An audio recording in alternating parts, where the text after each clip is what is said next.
রাজনীতিতে এসেছেন ব্রাত্য বসু। একটা কথা শোনা যায় শিল্পীরা খুব বেশি দিন রাজনীতিতে খাপ খাওয়াতে পারেন না, আপনি পেরেছেন, অনেকে পারেন তার মানে আমি শিল্পী নই? আপনি তাহলে ফার্স্ট প্রেমাসটাই ভুল।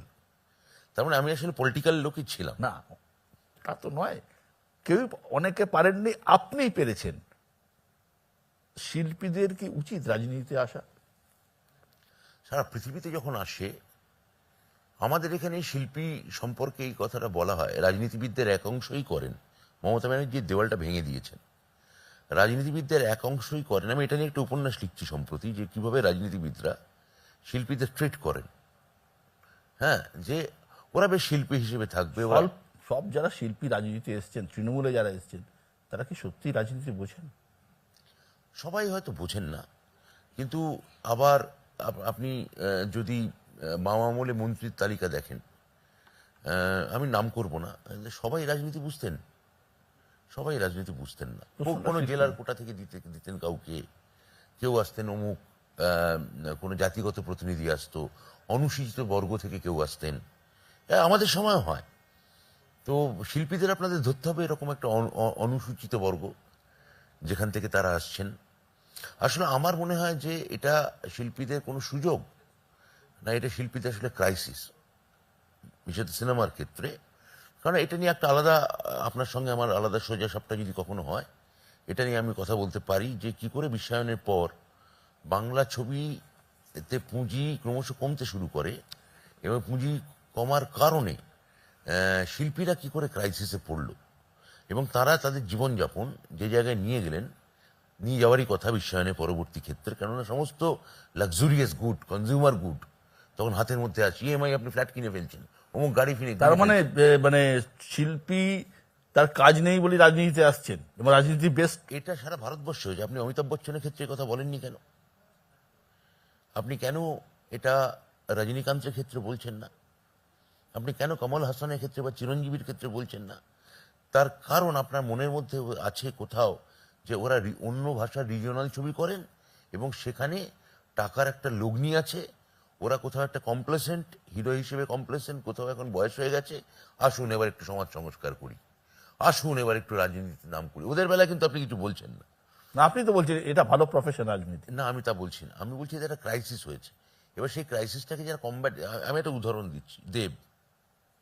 দেব স্বাধীনতার পর যতজন সুপারস্টার বাংলায় এসছে, তার একটা অন্যতম একজন সাকসেসার। এবং দেব রাজনীতিতেও দেবের মতো করে দুবারও দেব জিতেছেন আমাদের লোকসভা ভোট, তৃতীয়বার উনি জিততে চলেছেন। এখন দেব একটা ব্যতিক্রম। আপনি বিজেপি, ব্রাত্য বসু দেব ব্যতিক্রম। আমি তো দেখুন, দেব স্টার, আমরা স্টার নই, আমরা অভিনেতা ছিলাম। আমরা মূলত থিয়েটার করি।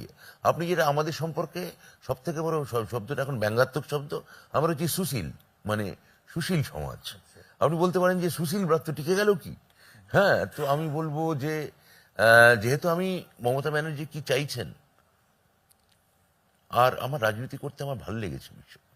আমার ফাইনালি রাজনীতি আমার জীবন দর্শন, আমার লেখা, আমার ভাবনা, এগুলো সব বদলে দিয়েছে। আমি যখন কোনো প্রত্যন্ত জায়গায় গিয়ে বসেছি, দিনের পর দিন মানুষের সঙ্গে ইন্টারাক্ট করেছি, অজস্র মানুষ এত সাধারণ সাধারণ তুচ্ছ তুচ্ছ ব্যাপারে খুশি হতে দেখে আমার আমার আমার আমার আমি যেভাবে আলোড়িত হয়েছি, সেটা আমাকে খানিকটা হলেও, খুব অল্প হলেও মানুষ হিসেবে বদলেছে। তো I am enjoying my politics. Kabir Suman পারলেন না। আরে কবিরদা একটা গ্রেট, মানে he is a great icon. কবিরদা আমার মনে হয় যে উনি সোশ্যাল কমেন্ট করা, পলিটিক্যাল কমেন্ট করা, আর মাঠে নেমে রাজনীতি করা, এই দুয়ের মধ্যে একটা খুবই ব্যালেন্স রাখতে হয়। একটা ফারাক আছে। সেই ফারাকটা আমার ধারণা সবার পক্ষে সম্ভব নয়। মানে আমি বলছি যে ওই যে ছেলেটা সাইকেলে পাচাক খায়, ওই তো লেগেছে প্যাঁচ, চাঁদিয়ালে বজ্ঞায়। ছেলেটার মন নেই আকাশে ভোকারটা, ওই যে লেগেছে প্যাঁচ, চাঁদিয়ালে বজ্ঞায়। এই যে রিক্সা চালাচ্ছে একটা ছেলে, বাচ্চা ছেলে, আর দুপুরবেলা, আর পেছনে একটা সওয়ারি বাবু বসে আছে। হ্যাঁ, সওয়ারি বাবুটি বলে দেরি হয়ে যাচ্ছে, বিচ্ছু ছোলাটা বড় আস্তে চালাচ্ছে। এইটা বলা আর ওই ছেলেটা হয়ে ওঠা, দুটোর মধ্যে পার্থক্য আছে। এটার মধ্যে অনেক ফারাক আছে। আপনার রিসেন্ট ছবি হুব্বা আমি নিজে দেখেছি, আমার খুব ভালো লেগেছে। অনেকে বলছেন ব্রাত্য বসু রাজনীতি থেকে সিনেমাটা বেশি ভালো করেন, আপনার আরো বেশি করে পরিচালনা করা উচিত। আমি যদি সত্যি পূর্ণ সময়ের ছবি করিয়ে হিসেবে আবির্ভূত হতে পারি, আমার মনে হয় না যে পুরো ছবি করিয়ে হিসেবে কোনো একটা নির্দিষ্ট কোনো ডিরেক্টর আসলে বেঁচে নেই। কোনো নির্দিষ্ট হাউস হয়তো বেঁচে আছে এবং সেই নির্দিষ্ট হাউস হয়তো 5-6 জন পরিচালকের মধ্যে ঘুরিয়ে ফিরিয়ে ছবি করান।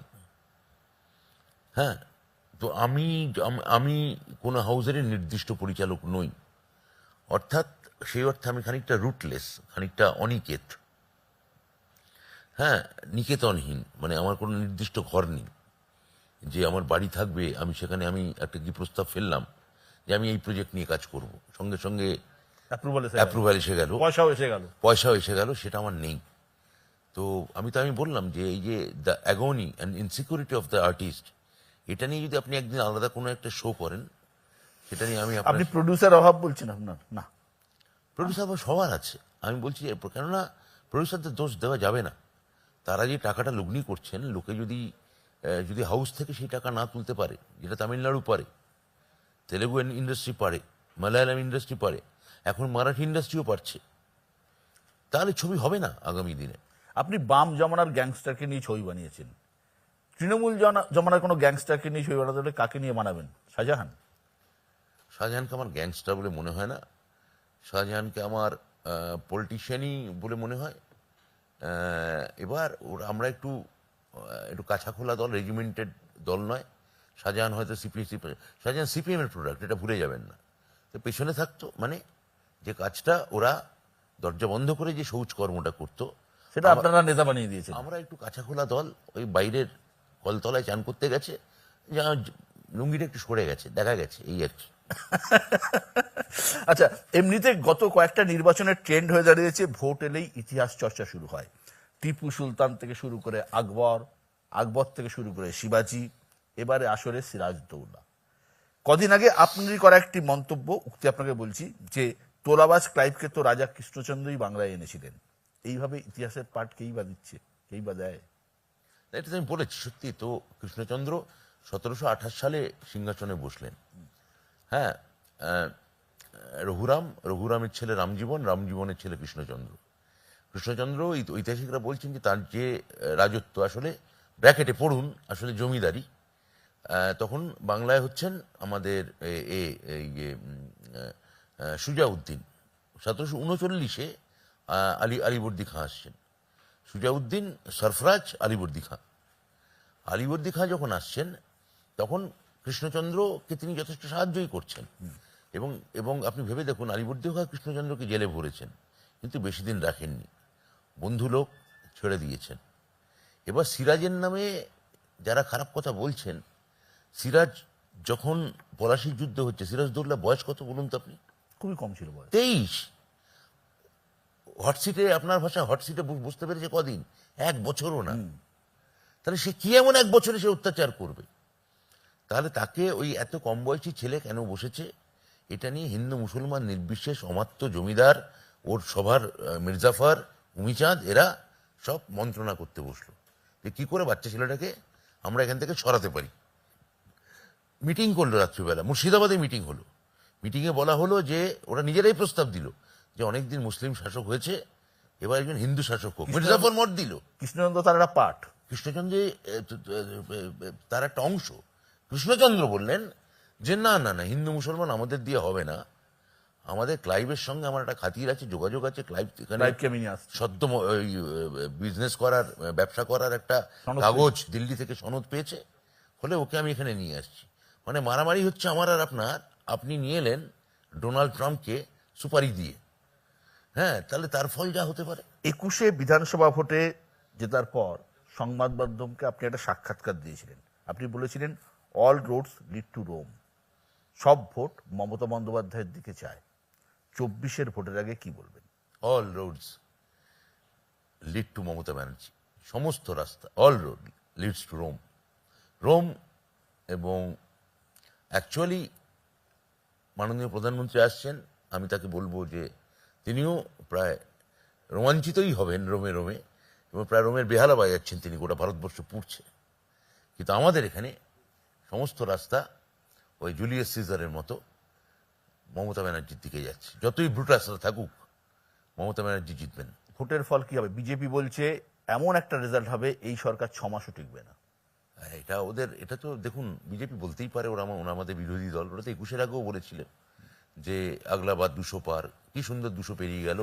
আমরা তো, সরকারও বলেছিল যে 21-এর পর সরকার চাপে যদি হাঙও হয় চালাতে পারবে না।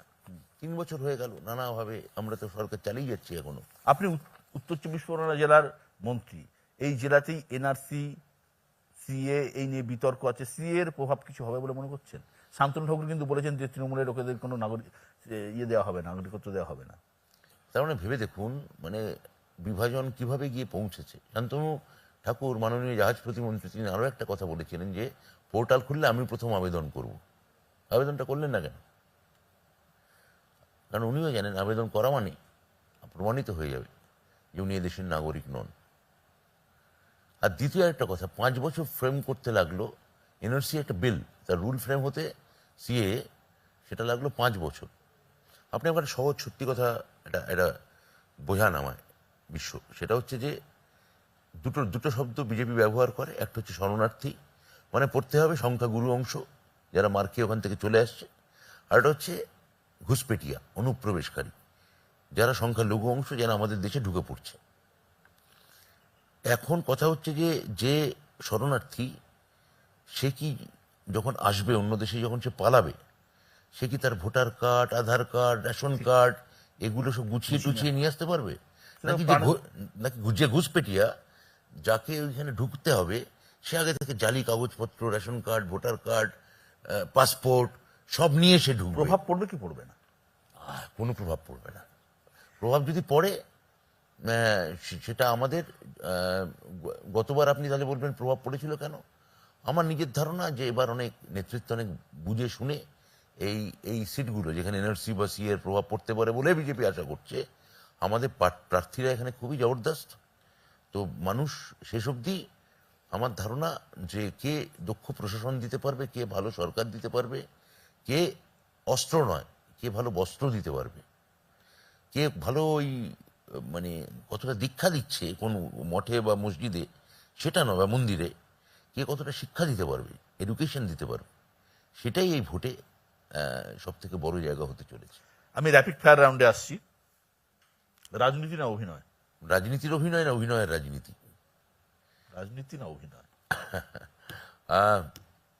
অভিনয়। সিনেমা না নাটক? থিয়েটার। উইঙ্কেল টুইঙ্কেল না হুব্বা? হুব্বা। নাট্যকার ব্রাত্য না নেতা ব্রাত্য? 50-50। 50-50। আমি আমি তো আমি আমি আপনাকে বললাম তো যে আমার রাজনীতি করতে ভালো লাগে। আমি যেটা করি, আমি হঠাৎ আপনার সামনে এসে বললাম না, আমি না মশাই শিল্পী, আমি না আসলে আমার ভেতরে একটা কোথাও না গোপনে আসলে শিল্পী, আমি না বয়ে নিয়ে বেড়াচ্ছি। হাস্যকর, বিশ্ব হাস্যকর। আমি রাজনীতি করছি মানে ইটস মাই আইডেন্টিটি, আমার পলিটিক্যাল আইডেন্টিটি আছে। আই ক্যান ডিনাই ইট, আমি এটা অস্বীকার করতে পারি না। মোহনবাগান না ইস্ট বেঙ্গল? আপনি জানেন ইস্ট বেঙ্গল। মমতা বন্দ্যোপাধ্যায় না অভিষেক বন্দ্যোপাধ্যায়? দুজনেই, দুজনেই। এটা আপনি মানে, আপনাকে আমি জিজ্ঞেস করি যে যদি আপনার মানাশ্রী, আপনি বাড়িতে গিয়ে বলতে পারবেন? শুভেন্দু অধিকারী না সুকান্ত মজুমদার? না, আমি আমি বিপক্ষ দলের রাজনীতিবিদদের মধ্যে আমার মনে হয় যারা আমার বিরুদ্ধে আছেন তাদের সবাইকে আমি সম্মান জানাবো, কিন্তু তারা সবাই একই মতাদর্শ, এবং সেটা ভুল মতাদর্শ, সেখানে ব্যক্তি গৌণ। রাম না দুর্গা? না, রাম তো মানুষ, মানে মহাকাব্যের চরিত্র, আর দুর্গা তো মিথোলজি, পুরাণের চরিত্র। এর তুলনাটাই ভুল আপনার। উত্তম কুমার না সৌমিত্র চট্টোপাধ্যায়? উত্তম কুমার। সিনেমা হল না ওটিটি? মানে সত্যি কথা ওটিটি, আর একটু বানিয়ে বললে বলবো সিনেমা হল। আচ্ছা ধরে নিন বলিউডে আপনাকে অ্যাকশন ছবিতে হিরো হওয়ার সুযোগ করে দিল, ওরে বাবা! নায়িকা হিসেবে কাকে বাঁচবেন, দীপিকা না আলিয়া? এটা জানেন তো, ওই একটা আমি গল্প শুনেছিলাম যে খুব বিখ্যাত একজন নেতা মৃত্যুর পর যমের কাছে গিয়ে বলেছিলেন যে যাওয়ার পর যম তাকে বলেছিলেন যে আপনাকে আমি চয়েস দিচ্ছি, আপনার শাস্তি আপনি নিজে বেছে নিতে পারেন। তখন সেই বৃহৎ রাজনৈতিক নেতা বলেন যে আমি তাকে নরকে কোনোদিন আসিনি, আমায় যদি একটু ঘুরিয়ে দেখান যে কি কি শাস্তি হয়। তা যমকে ঘোরাতে ঘোরাতে দেখালেন যে কোথাও কেউ তেলে ভাজা হচ্ছে, আরেকজন নেতা কেউ হয়তো মানে ফায়ারিং স্কোয়াডের সামনে দাঁড়িয়ে আছে, তাকে ক্রমাগত গুলি করা যা হচ্ছে, খুব ভয় পেল। তা উনি তাকে বললেন যে আচ্ছা অমুক অত বড় নেতা, তিনি কোথায়, তার কি দশা হয়েছে আমি দেখতে চাই। তা যম তাকে নিয়ে গিয়ে যখন নিয়ে গেলেন, যে দেখলেন সেই তার আরাধ্য নেতা একটা গাছের তলায় মধুবালার সঙ্গে বসে গল্প করছেন। দৌড়তে দৌড়তে উনি যমের কাছে এলেন, এসে বললেন যে আমার যে গুরু এই যে শাস্তিটা পেয়েছেন, আমি চাই। ওই শাস্তিটাই আমি চাই। তখন যম সেই নেতাকে একটা কান মুড়ে দিয়ে চড় মেরে বললেন, মূর্খ, ওটা তোমার গুরু, তোমার নেতার শাস্তি নয়, ওটা মধুবালার শাস্তি। আপনি এইভাবে দীপিকা এবং আলিয়াকে কেন শাস্তি দিতে চাইছেন আমি বুঝতে পারছি না। ওদের উপর যদি আপনার কোনো বাসনা থাকে, আমি চাইবো আপনি তাদের নায়ক হন। অনেক অনেক ধন্যবাদ প্রাত্য আমাদের সময় দেওয়ার জন্য।